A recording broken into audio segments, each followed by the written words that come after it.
नमस्कार दोस्तों, बहुत बहुत स्वागत है आप सबका एक बार फिर से हमारे YouTube चैनल जिसका नाम है एस्ट्रो नॉलेज में। दोस्तों, आज की इस वीडियो में हम एक 29 वर्षीय युवक की कुंडली का विश्लेषण करने वाले हैं जिन्होंने अपने बर्थ डिटेल्स मेरे साथ शेयर किए हैं और एस्ट्रोलॉजी के माध्यम से ये अपने जीवन से जुड़े हुए कुछ महत्वपूर्ण प्रश्नों के उत्तर जानना चाहते हैं। तो निश्चित ही आज इस वीडियो में मैं इनके द्वारा पूछे गए सभी प्रश्नों का उत्तर दूंगा और साथ ही साथ इनकी कुंडली का पूर्ण विश्लेषण भी करूंगा। दोस्तों, इस विश्लेषण को शुरू करने से पहले हर बार की तरह आप सबसे निवेदन है कि अभी तक आपने हमारे YouTube चैनल एस्ट्रो नॉलेज को सब्सक्राइब नहीं किया है तो आप प्लीज इसे सब्सक्राइब कर दें और बेल आइकन को दबाना ना भूलें। साथ ही साथ दोस्तों, यदि आप सभी इसी प्रकार अपनी कुंडली का विश्लेषण करवाना चाहते हैं या फिर मुझसे संपर्क करना चाहते हैं तो स्क्रीन पर फ्लैश हो रहे व्हाट्सएप नंबर के ऊपर आप मुझसे संपर्क कर सकते हैं और ज्यादा जानकारी के लिए आप नीचे डिस्क्रिप्शन बॉक्स को भी चेक कर सकते हैं। एक और सूचना दे दूं आप सबको कि अब हमने नेम न्यूमरोलॉजी कंसल्टेशन सेवा भी प्रारंभ की है जिसके तहत आप अपने नाम को न्यूमरोलॉजी के अनुसार फेवरेबल बना सकते हैं जैसा कि सेलिब्रिटीज करते हैं सफलता पाने के लिए। उसके लिए भी आप नीचे डिस्क्रिप्शन बॉक्स को चेक कर सकते हैं और व्हाट्सएप के ऊपर संपर्क कर सकते हैं। चलिए सीधे इस विश्लेषण की वीडियो के ऊपर आते हैं और इनके प्रश्नों को मैं आप सबों के समक्ष रख देता हूं। सीए की पढ़ाई कर रहे हैं ये और जानना चाहते हैं कि सीए के एग्जाम में कब सफलता मिलेगी। एक्चुअली इन्होंने बताया कि ये फाइनल स्टेज पर हैं बट वो क्लियर करने में इन्हें प्रॉब्लम आ रही है और इन्होंने मास्टर्स भी किया हुआ है और जानना चाहते हैं कि सीए कब कंप्लीट होगा, दूसरे करियर में जाने की क्या अपॉर्चुनिटीज है, मतलब इसके अलावा किसी और करियर में सफलता है या फिर नहीं। इसके अलावा कहते हैं कि पॉलिटिक्स के योग कैसे हैं आने वाले समय में, बिजनेस करूं तो किस क्षेत्र में करूं, बैंकिंग सेक्टर में कार्य करना चाहता हूं सीए करने के बाद ये कैसा रहेगा, अगर होम टाउन में कंसल्टेंसी फर्म खोलूं तो कैसा रहेगा या मेरे लिए जॉब बेहतर है। इसी तरीके से इनके और भी कई सारे प्रश्न हैं जिनका हम एक एक करके आखिरी में उत्तर देंगे। चलिए सीधे इनके लग्न कुंडली की तरफ चलते हैं जो कि हमारे समक्ष है और वो प्रारंभ होती है 1 नंबर से। 1 नंबर यानी कि मेष लग्न की ये कुंडली बन जाती है और राशि देखें तो चंद्रमा वृश्चिक राशि में जाकर के विराजमान है, यानी कि ये जातक जो है मेष लग्न और वृश्चिक राशि का बनता है। अब यहां पर देखा जाए मेष लग्न वो भी मंगल के द्वारा अधिपत्य किया जाता है और वृश्चिक राशि वो भी मंगल की राशि है। तो यहां पर मंगल के पूरी तरह से प्रभाव में ये व्यक्ति है और मंगल क्या है तो अग्नि है, मंगल क्या है तो तेज है, मंगल क्या है तो एनर्जी है। तो कहीं ना कहीं ऐसे लोग थोड़े से इम्पेशेंट हो सकते हैं जीवन में और एनर्जी इनकी हाई होती है और आमतौर पर देखा गया है कि ये जो लोग होते हैं ये थोड़े से जिद्दी स्वभाव के होते हैं और यदि ये सही दिशा में अपने जिद्दीपन को सही दिशा में रखें तो जीवन में बहुत ज्यादा तरक्की कर सकते हैं। थोड़ा सा गुस्सा करना इनके लिए एक नेगेटिव पॉइंट होता है कि कई बात पर इन्हें जल्दी जल्दी गुस्सा आता है। चलिए लग्न की तरफ चलते हैं। 23 डिग्री का लग्न है, लग्न के पास ठीक ठाक बलाबल है, बहुत खराब नहीं है बहुत अच्छा भी नहीं है, लेकिन 23 डिग्री का लग्न ठीक माना जाएगा। लग्नेश को देखें तो लग्नेश उठ करके 12वें भाव में जाकर के विराजमान है। 12वां भाव विदेश का भाव, खर्च का भाव होता है। लग्नेश का यहां बैठना कहीं ना कहीं अभी मैं बता सकता हूं यदि आप जन्म स्थान से दूर जाएंगे आपको ज्यादा सफलता देखने को मिलेगी। इवन विदेश जाना चाहते हैं आप निकल जाइए, विदेश जाना चाहते हैं आप निकल जाइए, आपको लाभ मिलेगा देखने को। यहां पर वापस आते हैं लग्न के ऊपर चले, दो ग्रह बैठे हुए हैं लग्न में, शुक्र और बुध। शुक्र और बुध एक साथ विराजमान हो जाए तो काफी हद तक इसे लक्ष्मी नारायण योग का नाम देते हैं। लेकिन आपको मैं बता दूं कि ये दोनों ही ग्रह इस कुंडली के अनुसार कारक नहीं है, दोनों के दोनों मारक ग्रह हैं, दोनों के दोनों मारक ग्रह हैं और लक्ष्मी नारायण योग बना रहे हैं। क्या प्रभाव होगा देखिए, प्रथम भाव में बन रहा है लक्ष्मी नारायण योग, काफी हद तक ये आपके व्यक्तित्व को बढ़िया कर देंगे, ये आपके चेहरे पर सौम्यता दे देंगे। हालांकि मंगल का घर बनता है, हमें ये भूलना नहीं चाहिए। तो मंगल कहीं ना कहीं जो है एक तेज है, मंगल कहीं ना कहीं मंगल जो है वो बेस्ट पर्सनालिटी के लिए नहीं जाना जाता है। यदि आपको नहीं पता तो सूर्य मंगल को जो है बहुत अच्छे रूप रंग के लिए हम नहीं जाने जाते हैं मंगल सूर्य इस तरीके के प्लैनेट, क्योंकि वो अग्निकारक ग्रह हैं। तो यहां पर शुक्र और बुध काफी हद तक उसमें आपको लाभ की स्थिति करवाएंगे।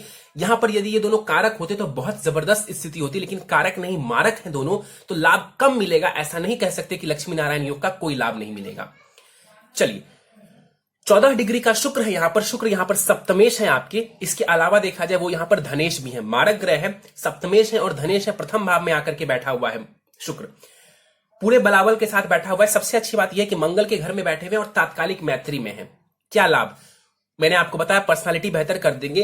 पैतृक संपत्ति के भाव का स्वामी शरीर भाव में आकर के बैठा हुआ है, पैतृक संपत्ति का लाभ आप उठा सकेंगे।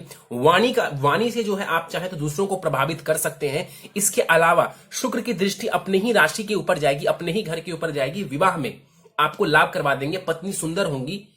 और यहां पर चूंकि मंगल के भाव में शुक्र बैठा हुआ है, छोटी मोटी अनबन हो सकती है, लेकिन मैं आपको निश्चित रूप से कहता हूं कि शुक्र की दृष्टि जो अपने घर के ऊपर जा रही है, ये आपके मैरिटल लाइफ को बहुत ही बढ़िया कर देंगे। आगे बढ़ते हैं, चलते हैं बुध के ऊपर। 28 डिग्री का बुध है, मृत अवस्था का है बुध यहां पर। और बुध इस कुंडली में कौन है? तो साहस, पराक्रम, छोटे भाई बहन, कम्युनिकेशन भाव का स्वामी ग्रह है, यानी कि तृतीय से वो, और वो षष्ठेश भी है, यानी कि रोग, ऋण, शत्रु और जॉब हाउस का स्वामी ग्रह है। लग्न में आकर के विराजमान हुआ है। यहां पर बैठने से बुध जो है आपको कहीं ना कहीं छोटी मोटी परेशानी, स्किन की प्रॉब्लम्स दे सकता है बुध।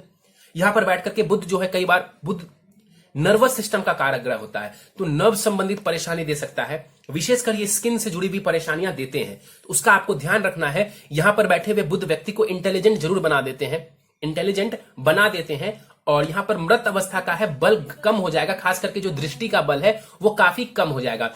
साहस पराक्रम के भाव का स्वामी ग्रह लग्न में आकर के विराजमान है, साहस पराक्रम में बढ़ोतरी कर देंगे ये, और आप अपने साहस से चाहें तो जीवन में महत्वपूर्ण कार्य कर सकते हैं। हालांकि इनका बल जो है वो बहुत ज्यादा नहीं माना जाएगा। इनके पास जो दृष्टि जाएगी सप्तम भाव के ऊपर, मैंने बताया मृत है तो दृष्टि में बलाबल नहीं होगा, लेकिन मैं आपको बताने के लिए बता दूं कि यहां पर जो दृष्टि जाएगी मित्रवत दृष्टि होगी, तो विवाह में ये भी आपको लाभ ही करवाएंगे। आगे बढ़ते हैं, सूर्य के ऊपर चलते हैं। द्वितीय भाव में 22 डिग्री का सूर्य है और यहां पर 50% बलाबल के साथ सूर्य बैठे हुए हैं। कुमार अवस्था का ये सूर्य है। इस कुंडली में सूर्य योग कारक ग्रह है, वो त्रिकोण के स्वामी ग्रह, मतलब पंचमेश है। इस कुंडली में शिक्षा, संतान, लव, रोमांस इसके स्वामी ग्रह बनते हैं। द्वितीय भाव में जाकर के शुक्र के घर में विराजमान है, अति शत्रु के भाव में है, लेकिन तात्कालिक मैत्री में बैठे होने की वजह से सूर्य भी यहां पर अच्छा रिजल्ट देंगे। क्या अच्छा रिजल्ट देंगे? तो आपकी वाणी अच्छी कर देंगे, आपकी वाणी प्रभावशाली बना देंगे। सूर्य, मंगल ये वाणी को प्रभावशाली बनाते हैं। बुध, शुक्र ये वाणी को, और चंद्रमा कहीं ना कहीं वाणी में जो एक सौम्यता लाते हैं। तो यहां पर बैठा हुआ सूर्य नेता की तरह, पॉलिटिक्स की तरह वाणी देता है, जो पॉलिटिशियंस की तरह वाणी देता है व्यक्ति को। तो यहां पर बैठा हुआ सूर्य इन चीजों में लाभ करवा देगा, पैतृक संपत्ति का लाभ करवा देगा, क्योंकि सूर्य पिता कारक ग्रह सूर्य द्वितीय भाव में आकर के विराजमान है। तो यहां पर इन चीजों में ये लाभ दे सकते हैं। नेत्र में चश्मा लग सकता है।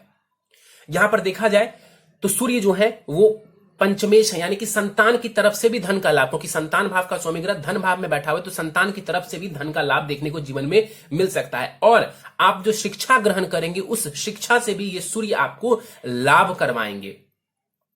सूर्य की दृष्टि पड़ेगी कुंडली के अष्टम भाव के ऊपर, और अष्टम भाव के ऊपर मित्रवत दृष्टि जाएगी। और अष्टम भाव क्या होता है? तो अष्टम भाव होता है रिसर्च का, सडन चेंजेस का। अष्टम भाव होता है ससुराल पक्ष का। तो यहां पर बैठा हुआ जो सूर्य है, इसकी दृष्टि पड़ेगी तो रिसर्च के क्षेत्र में ही आपको सफलता दे जाएंगे।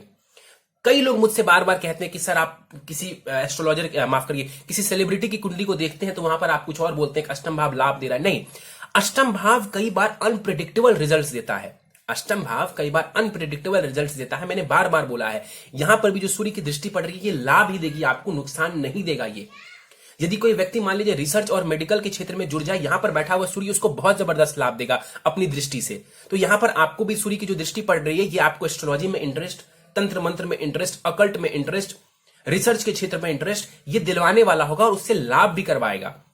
आगे बढ़ते हैं, चलते हैं कुंडली के तीसरे भाव की तरफ। गुरु बैठे हुए हैं तीसरे भाव में, बुध की राशि में बैठे हुए, तात्कालिक मैत्री के साथ बैठे हुए। 20 डिग्री का गुरु है यहां पर, और बल इनके पास अच्छा माना जाएगा। 10 से 20 डिग्री का ग्रह जब होता है तो बहुत हद तक पूरे रिजल्ट्स वो दे पाता है, लेकिन वृद्ध अवस्था के हैं तो मान के चलिए 50% से ऊपर ही रिजल्ट देंगे।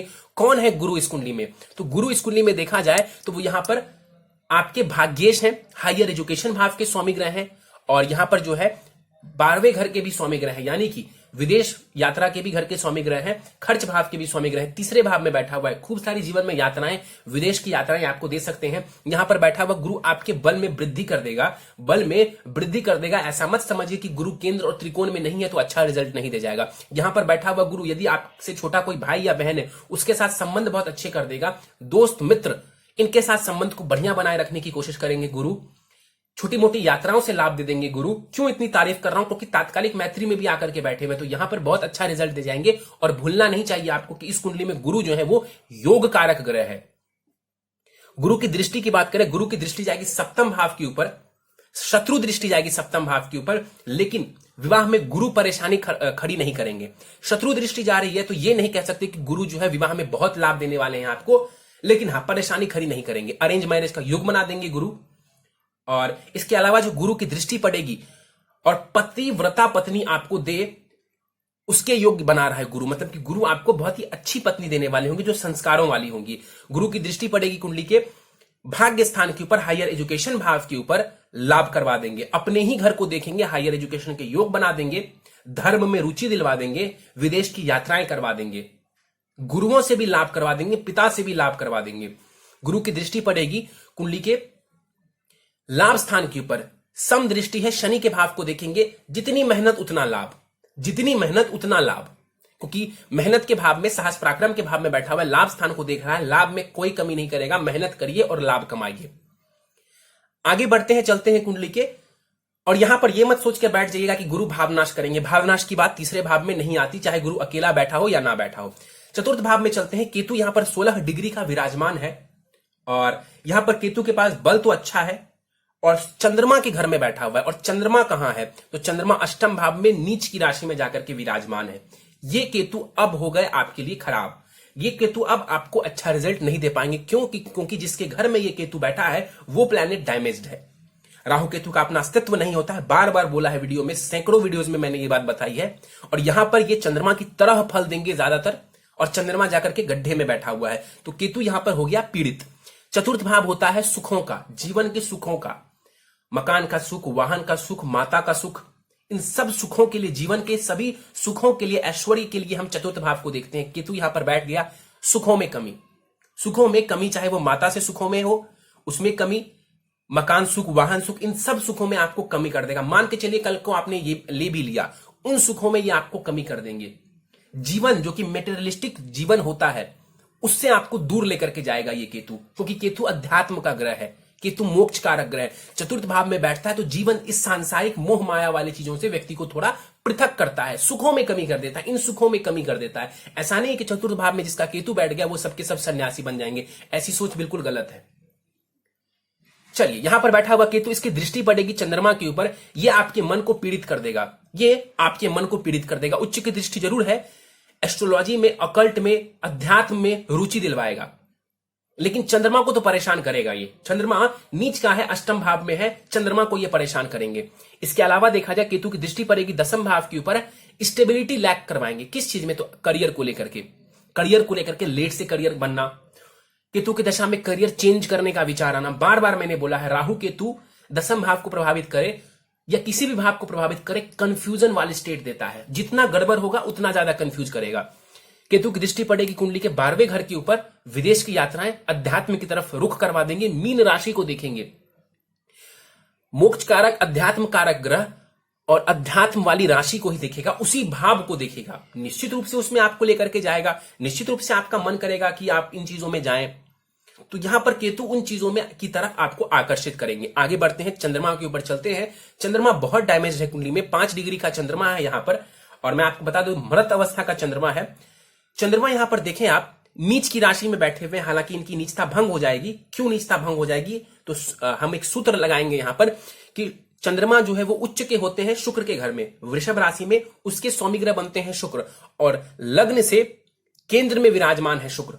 इस सूत्र को लगाने के बाद चंद्रमा की नीचता भंग हो गई। लेकिन बार बार बोला है मैंने, एक बार नहीं बार बार बोला है मैंने, कि नीच भंग का मतलब यह नहीं होता है कि यह ग्रह आपको राजा बना देगा। नीच भंग का मतलब यह होता है कि चीजें बहुत खराब हो सकती थी, उसमें एक बचाव की स्थिति आ गई। यहां पर चंद्रमा देखा जाए अष्टम भाव में बैठे हुए हैं, और ध्यान से देखिए इस चंद्रमा को, अकेले बैठे हैं, ना पीछे कोई ग्रह है, ना साथ में कोई ग्रह है, ना आगे कोई ग्रह है। इसे कहते हैं कुंडली में केमद्रम दोष का लग जाना। दृष्टियों की बात करें तो यहां पर मुझे जहां तक नजर आ रही है, एक केतु की दृष्टि पड़ रही है और एक सूर्य की दृष्टि पड़ रही है, तो इनको कोई विशेष लाभ नहीं मिल रहा है, इनका केमद्रम दोष भंग नहीं माना जाएगा। तो यहां पर जो ये चंद्रमा बैठा हुआ है, और जिसके घर में बैठा है वो भी 12वें घर में जाकर के बैठा हुआ है, तो चंद्रमा यानी कि आपका मन, चंद्रमा यानी कि आपकी मां, तो इन दोनों ही चीजों को लेकर के आपको जीवन में परेशानी देखने को मिल सकती है। आपका मन तो शांत नहीं रहता है, मन शांत नहीं रहता है, मन कहीं ना कहीं इधर उधर भटकता रहता है, कॉन्सेंट्रेशन बहुत वीक है। इस कुंडली में चंद्रमा कौन है? सुख भाव के स्वामी ग्रह हैं, अष्टम भाव में आकर के बैठे हुए हैं। कहीं ना कहीं रिसर्च, अध्यात्म, एस्ट्रोलॉजी, इस क्षेत्र में आपका मन जाएगा, 100% जाएगा, क्योंकि अष्टम भाव उन्हीं चीजों के लिए देखते हैं हम। हाँ, मेडिकल के क्षेत्र में थोड़ा बहुत ये आपको लाभ करवा सकता था, सर्जरी वगैरह में, लेकिन यहां पर आपके मन को बेसिकली ये भटकाने का कार्य करेंगे, सुखों में थोड़ी सी कमी कर देंगे, क्योंकि ये नीच के हैं।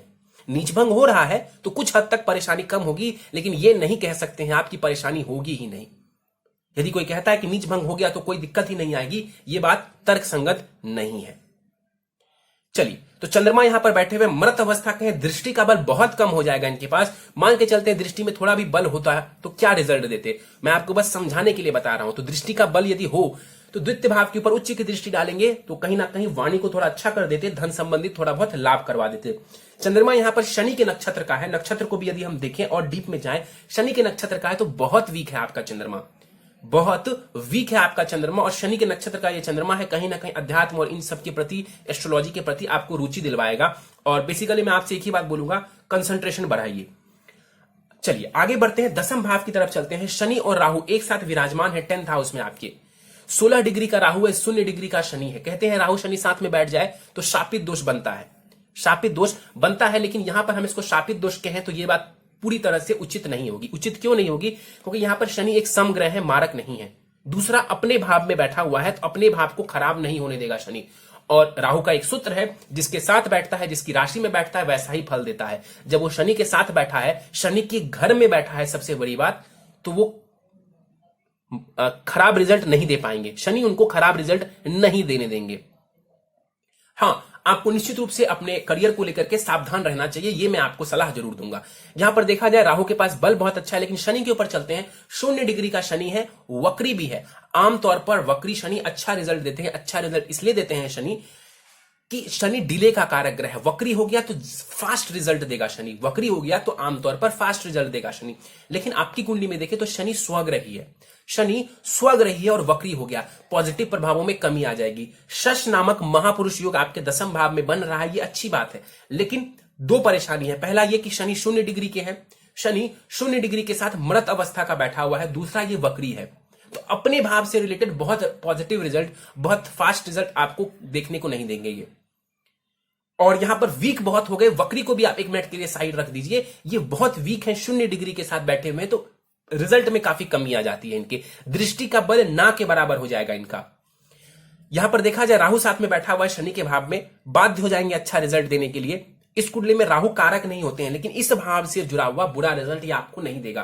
क्या लाभ क्या नुकसान? देखिए, यहां पर बैठा हुआ राहु आपको कहीं ना कहीं एक चीज में नुकसान दे सकता है। मैंने आपको केतु के समय में भी बताया था, कहीं ना कहीं आपके दिमाग में डबल माइंडेड चीजें आ सकती हैं अपने करियर को लेकर। आपके दिमाग में डबल माइंडेड चीजें आ सकती हैं करियर को लेकर कि मैं ये भी करूं या ये करूं, ये करूं या ये करूं। सिर्फ आपकी परेशानी नहीं है ये, जितनी भी कुंडलियां आती हैं, राहु जहां भी बैठता है उसको लेकर के डबल थॉट्स देता है हमेशा। दशा चल पड़ी तो और कंफ्यूज करेंगे करियर को लेकर के। एक दिशा को पकड़िए, उसके ऊपर पहले आप जो है आगे बढ़िए, फिर दूसरे करियर को या दूसरी चीजों के ऊपर काम करिए। यहां पर बैठा हुआ राहु कई बार मैंने देखा है अच्छी स्थिति में होने पर व्यक्ति को 2-3 करियर एक साथ देता है और सब में सफलता देता है। और यदि राहु खराब हो जाए तो व्यक्ति जाता तो हर करियर में हाथ पांव मारता है, लेकिन सब में असफल हो जाता है। एक ही सलाह दूंगा, एक बार में एक करियर को चुनिए, उसके ऊपर मास्टर करिए, फिर आगे बढ़ना है आगे बढ़िए, क्योंकि आपके दिमाग में एक साथ कई चीजें चलती रहती है। वैसे भी आपका चंद्रमा वीक है। यहां पर राहु को मैं बहुत खराब नहीं कहूंगा। यहां पर बैठा हुआ राहु पॉलिटिक्स में आपको भेजेगा, पॉलिटिशियंस के साथ आपके कांटेक्ट बनाएगा आने वाले समय में, और लाभ भी करवा देगा आपको, लाभ करवा देगा आपको। यहां पर देखा जाए शश महापुरुष योग बनना है, करियर में लाभ मिलेगा। आप चाहे तो मान सम्मान प्राप्त कर सकते हैं, मान सम्मान प्राप्त कर सकते हैं जीवन में। शनि को थोड़ा अच्छा करिए, लाभ मिलेगा। यहां पर देखा जाए शनि की दृष्टि ना के बराबर होगी, और मान के चलते इनकी दृष्टि, तीसरी दृष्टि जाएगी कहीं ना कहीं 12वें घर के ऊपर।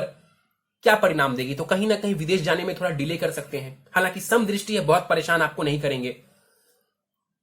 शनि की दृष्टि पड़ेगी कुंडली के 4th भाव के ऊपर, सुखों में कमी कर देगा। शनि की दृष्टि पड़ेगी कुंडली के 7th भाव के ऊपर, 10th दृष्टि जाएगी, विवाह में विलंब कर देंगे, विवाह में विलंब कर देंगे। उच्च की दृष्टि है तो ये नहीं बोलूंगा कि विवाह तोड़ेंगे, विवाह में विलंब कर देंगे, क्योंकि डिले का कारक है। लेकिन फिर से दोहरा दूं, शनि वक्री है तो बहुत डिले नहीं करवाएगा। और दूसरी बात, इनकी दृष्टि में कोई बल होगा ही नहीं, इनकी दृष्टि में कोई बल होगा ही नहीं। मैंने बस आपको समझाने के लिए बता दिया। राहु यहां पर बैठ करके पॉलिटिक्स में इंटरेस्ट दिलवाना, एक साथ कई चीजों की तरफ दिमाग लेकर के जाना कि इस करियर को बनाऊं या उस करियर में जाऊं। इनकी दृष्टि पड़ेगी कुंडली के 2रे भाव के ऊपर, सूर्य को देखेंगे, कई बार कॉन्फिडेंस को लूज करवा देंगे। अब देखिए, चंद्रमा को आपके केतु ने देखा, मन कमजोर, वैसे भी चंद्रमा डैमेज्ड है। अब राहु ने देखा सूर्य को, आत्मविश्वास भी कमजोर कर देंगे, पिता के साथ कई बार संबंध खराब या फिर उनके स्वास्थ्य को यह हानि पहुंचा सकता है। इसके अलावा यहां पर देखा जाए राहु उच्च की दृष्टि डाल रहे हैं, राहु उच्च की दृष्टि डाल रहे हैं द्वितीय भाव के ऊपर। Multiple sources of income, multiple sources of income देखा जाता है यहां पर जब राहु द्वितीय भाव को प्रभावित करता है, खास करके जब उच्च की दृष्टि डालेगी तो मल्टीपल सोर्सेज ऑफ इनकम ये आपको दे सकता है। कई सोर्सेज से आप धन कमा सकते हैं, चाहे वो सोर्सेज हो सकता है सही भी हो या गलत भी हो, उससे कोई मायने नहीं है। राहु को राहु देता है, राहु सही गलत हर तरीके से धन देता है। वाणी को उग्र बना देगा राहु, तो वाणी का ध्यान रखेंगे। इसके अलावा देखा जाए राहु की दृष्टि पड़ेगी चतुर्थ भाव के ऊपर, माता के स्वास्थ्य का ध्यान रखेंगे, सुखों में थोड़ी कमी कर देंगे। राहु की दृष्टि पड़ेगी कुंडली के छठे भाव के ऊपर, मित्रवत दृष्टि है यहां पर, आपके शत्रुओं को यह पराजित करने में मदद करेगा, कंपटीशन में सफलता दिलवाएगा और कहीं ना कहीं पॉलिटिक्स, छठे भाव से कंपटीशन, पॉलिटिक्स में भी यह आपको सफलता दिलवाएगा। चलिए आगे बढ़ते हैं, चलते हैं कुंडली के 12वें घर की तरफ। मंगल यहां पर बैठा हुआ है 12वें भाव में, मांगलिक बनाता है यहां पर बैठा हुआ मंगल। सबसे पहले आपको बता दूं 11 डिग्री का मंगल है, बलाबल बहुत अच्छा है इस मंगल के पास, 50% से भी ज्यादा बलाबल है और यहां पर पूरी तरीके से रिजल्ट देने के काबिल है मंगल। लग्नेश है मंगल, 12वें भाव में बैठा हुआ है, विदेश जाना, जन्म स्थान से दूर जाना आपको लाभ देगा। इसके अलावा यहां पर देखा जाए मंगल जो है कई बार धन का व्यय करवा सकते हैं। मंगल की दृष्टि जो पड़ेगी कुंडली के तीसरे भाव के ऊपर, चतुर्थ दृष्टि पड़ेगी, साहस पराक्रम में वृद्धि करवा देंगे। अपनी दशांतर दशा में हो सकता है तो कई बार जो है अनबन करवा दे, कम्युनिकेशन को थोड़ा खराब कर दे, क्योंकि जो है एनर्जी है। और शत्रु के भाव को देखेंगे, बुध के घर को देखेंगे, अति शत्रु के भाव को देखेंगे, तो उस दौरान सिर्फ और सिर्फ उस दौरान आपके साथ जो है लोगों के संबंध खराब हो सकते हैं, आपके और आपके जो करीबी लोग हैं उनके साथ आपके संबंध खराब हो सकते हैं। लेकिन वैसे वहां पर गुरु बैठा हुआ है, चीजों को वो संभाल लेंगे, कभी भी चीजें बहुत खराब नहीं होंगी। मंगल की दृष्टि पड़ेगी कुंडली के छठे भाव के ऊपर, यह भी शत्रु दृष्टि होगी, स्वास्थ्य का ध्यान रखेंगे, चोट चपेट एक्सीडेंट का ये योग बना देता है। ब्लड संबंधित चीजों का आपको ध्यान रखना है, ब्लड प्रेशर का ध्यान रखना है, स्वास्थ्य का ध्यान रखना है। और मंगल की दृष्टि पड़ेगी कुंडली के सप्तम भाव के ऊपर और ये दृष्टि आपको मांगलिक बनाती है और कहीं ना कहीं आपको जो है विवाह सोच समझ के करना चाहिए और कुंडली मिलान जरूर कर लेनी चाहिए। यदि यहां पर मंगल नहीं होते तो विवाह बहुत अच्छा दिख रहा था, लेकिन अब अनबन की स्थिति नजर आ रही है और यदि कुंडली मिलान नहीं करते हैं तो अनबन बहुत ज्यादा देखने को मिल सकता है। मांगलिक है तो कुंडली मिलान जरूर करेंगे। चलिए ये था आपकी कुंडली में ग्रहों का विश्लेषण और आपको मैं बता दूं कि फिलहाल जो है आपको बुध की महादशा चल रही है जो कि 2 नवंबर 2023 तक चलने वाली है, 23 तक चलने वाली है। और अभी जो है आपको मरकरी में गुरु की अंतरदशा, बुध में गुरु की अंतरदशा चल रही है जो कि 24 फरवरी 2021 तक चलने वाली है। तो ये जो समय है ये एजुकेशन के क्षेत्र में लाभ लेने के लिए बढ़िया है, धन कमाने के लिए भी बढ़िया समय चल रहा है आपका। और फिर बुध में शनि आएंगे, वो करियर को लेकर के बहुत लाभ दे जाएगा, क्योंकि शनि मैंने बताया शश महापुरुष योग बना रहा है और करियर हो सकता है आपका बहुत आराम से सेट हो जाए। कब? तो 2021 के बाद या 2021 में फरवरी 2021 से शनि की जो दशा आ रही है, अंतरदशा आ रही है, वो आपके करियर को लेकर के बहुत लाभ करवा देंगे। लेकिन यहां पर भी मैं आपको बता दूं कहीं से भी आपका समय खराब नहीं चल रहा, समय अच्छा चल रहा है आपका। एक जानकारी आपको मैं और दे दूं, अभी आपको 7.5 खत्म हुई है। 7.5 क्यों खत्म हुई है अभी? क्योंकि 24 जनवरी 2020 को शनि देवता मकर राशि में प्रवेश कर गए हैं और आपके ऊपर 7.5 पिछले 7.5 वर्षों से चल रही थी। चंद्रमा ऑलरेडी डैमेज्ड है और ऊपर से 7.5 पिछला जो समय रहा है आपका 7.5 वर्षों का, वो बहुत खराब रहा है और मेंटली आप निश्चित रूप से फ्रस्ट्रेटेड रहे होंगे, निश्चित रूप से आप फ्रस्ट्रेटेड रहे हैं पिछले 7.5 वर्षों से। और ये जो समय है ये अब आपको लाभ करवा देगा। जॉब की बात करें तो शनि का गोचर आपको जॉब में भी बहुत बढ़िया सफलता देने वाला है अभी आने वाले करीब 2-2.25 वर्षों तक। चलिए सीधे आपके प्रश्नों के ऊपर चलते हैं। और करियर को लेकर के आपने पूछा है कि सीए एग्जाम पास करने में मुझे परेशानी आ रही है, फाइनल स्टेज में हूं। सबसे पहले आपको बता दूं कि सीए का करियर कोई बहुत बेस्ट करियर आपने नहीं चुना है इस कुंडली के अनुसार।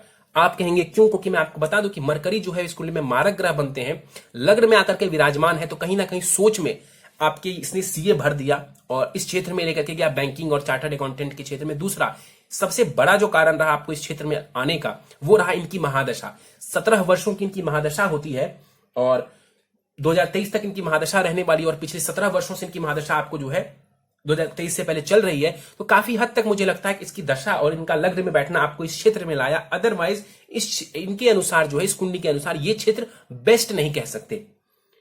मास्टर्स भी किया है आपने, बिल्कुल अच्छी बात है। हायर एजुकेशन का भाव जो है इसके ऊपर गुरु की दृष्टि पड़ना आपको लाभ दे जाएगा। हायर एजुकेशन का योग बन रहा है। करियर के बारे में आपने पूछा, सब कुछ बताएं, सीए कब कंप्लीट होगा, अदर करियर अपॉर्चुनिटीज क्या है। देखिए फिलहाल के लिए मैं आपको बता दूं तो शनि का गोचर बहुत अच्छा है। मैंने आपको बताया कि 2021 से जो शनि की अंतर्दशा प्रारंभ होगी वो करियर में आपको लाभ भी जाएगी, और अभी भी एजुकेशन का जो समय है, एजुकेशन के लिए जो समय है वो बहुत बढ़िया है, वो समय बहुत बढ़िया है। मुझे लगता है आने वाले 1 से 2 वर्षों में आपकी जॉब लग जाएगी, आपकी जॉब 1 से 2 वर्षों में लग जाएगी, और सीए भी आपका इसी दौरान कंप्लीट हो जाएगा। अड़चन अब आपकी कम हो जाएगी। 24 जनवरी तक 7.5 चल रही थी दशा आपकी, मैंने बताया कि बहुत खराब दशा नहीं है, दशा बहुत खराब नहीं है, बुध की दशा है, और आप बुध के रिलेटेड फील्ड में जुड़े हुए हैं तो उसमें बुध आपको परेशानी नहीं दे सकते। मारक ग्रह है तो बहुत जबरदस्त योग कारक जैसी स्थिति नहीं बनाएंगे, लेकिन फिर भी चूंकि आप बुध के क्षेत्र से जुड़े हुए हैं तो ये परेशानी खड़ी नहीं करेंगे आपके लिए, और गुरु की अंतर्दशा भी लाभ देने वाली है। 7.5 खत्म हो चुका है, गोचर भी काफी सपोर्ट कर रहा है। 1 से 2 वर्ष आपके लिए बहुत अच्छा रहने वाला है, एजुकेशन के लिए भी और आपकी जॉब के लिए भी। इसके बाद इन्होंने पूछा है कि पॉलिटिक्स के योग, 40 वर्ष की उम्र के बाद मैं पॉलिटिक्स के क्षेत्र में जाना चाहता हूं। बिल्कुल आप जा सकते हैं पॉलिटिक्स के क्षेत्र में, इसमें कहीं कोई दो राय नहीं है। आप पॉलिटिक्स के क्षेत्र में जाना चाहें आप जाइए, चंद्रमा को थोड़ा बेहतर कर लीजिए, क्योंकि जब कॉम्पिटिटर्स आएंगे आपके सामने, और आप जानते हैं कि आजकल की पॉलिटिक्स कैसी होती है, तो आपका मन स्ट्रांग रहना चाहिए। बाकी किसी ग्रह की मुझे चिंता नहीं है, बस आप अपने चंद्रमा को स्ट्रांग करिए, बाकी कोई दिक्कत नहीं है। बिजनेस करूं तो किस क्षेत्र में करूं, इन्होंने पूछा है। देखिए बिजनेस यदि आप करते हैं, और यदि देखिए संभव हो तो सबसे पहले मैं आपको बोलूंगा बिजनेस करें या कुछ भी करें, यदि संभव हो तो जन्म स्थान से दूर जाकर के करें।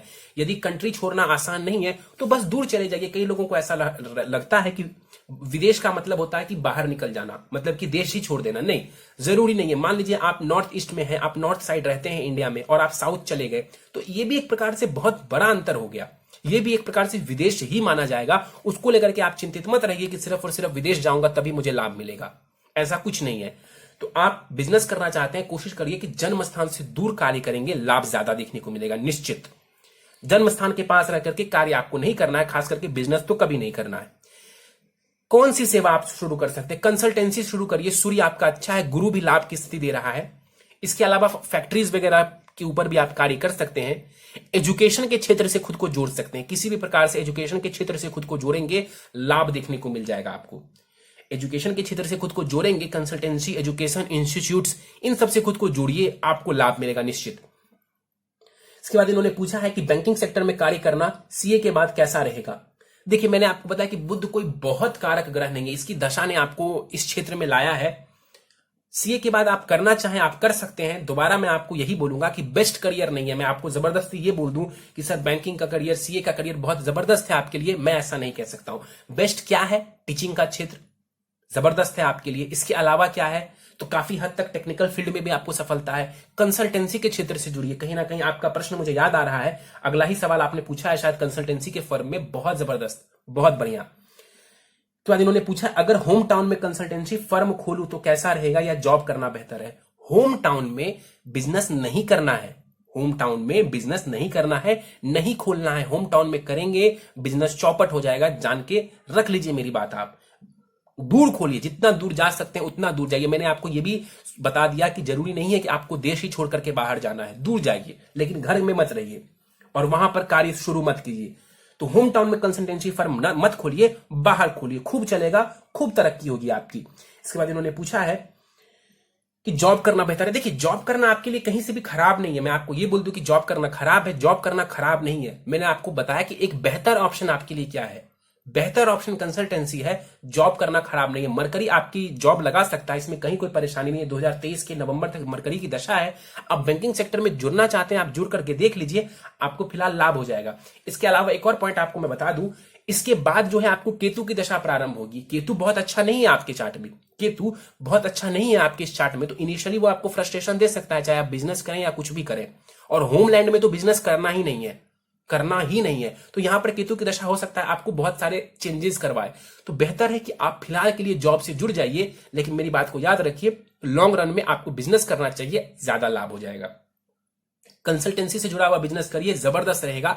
फिलहाल के लिए आप जॉब कंटिन्यू करिए, मतलब जॉब से जुड़ जाइए और उसको कंटिन्यू करिए अगले कुछ वर्षों तक। इसके बाद इन्होंने पूछा मेरा फाइनेंस कैसा रहेगा। बहुत बढ़िया रहेगा, फाइनेंस बहुत बढ़िया रहेगा, उसको लेकर के चिंता मत करिए। इसके बाद इन्होंने बोला है कि मैं विवाह नहीं करना चाहता हूं, सन्यासी जैसा रहना है मुझे, क्या ये उचित है। मैंने बताया कि चंद्रमा का यहां पर बैठना और केतु का यहां पर जाकर के बैठना कहीं ना कहीं और मंगल भी 12वें घर में बैठा हुआ है। इन्हीं सब वजहों से आप इस क्षेत्र में जो है आपका ध्यान जा रहा है। और अभी तो आपको केतु की महादशा आने वाली है, तो ये जो आपके मन में विचार हैं ये और प्रबल होने वाले हैं आने वाले समय में। आपकी कुंडली से मैरिज का डिनायल में कर दूं, ऐसा कहीं से भी सही नहीं है। मैरिज, ये कुंडली जो है ये कहीं से नहीं कहती कि आप विवाह ना करें। चंद्रमा यहां पर बैठना, केतु की दृष्टि पड़ना, और जो मैंने आपको बताया कि क्या क्या है आपके चार्ट में, उस वजह से आपका मन जो है इन चीजों की तरफ जा रहा है। और केतु की दशा में थोड़ी सी ज्यादा जो है आप संन्यास की तरफ और ज्यादा अग्रसर होने वाले हैं। विवाह कैसा रहेगा यदि करो तो बहुत अच्छा रहेगा विवाह। आप मांगलिक है, कुंडली मिलान करके विवाह करिए, विवाह बहुत अच्छा रहेगा आपका। विवाह में कोई परेशानी नहीं है। यदि कुंडली मिलान करके विवाह करें कोई दिक्कत नहीं है, वैवाहिक सुख बहुत अच्छा है इस कुंडली में। इसके बाद इन्होंने पूछा है कि हेल्थ, पेरेंट्स का हेल्थ कैसा रहेगा, छोटे भाई का और उनके साथ मेरे संबंध कैसे रहेंगे। देखिए, माता का स्वास्थ्य अच्छा नहीं नजर आ रहा है मुझे।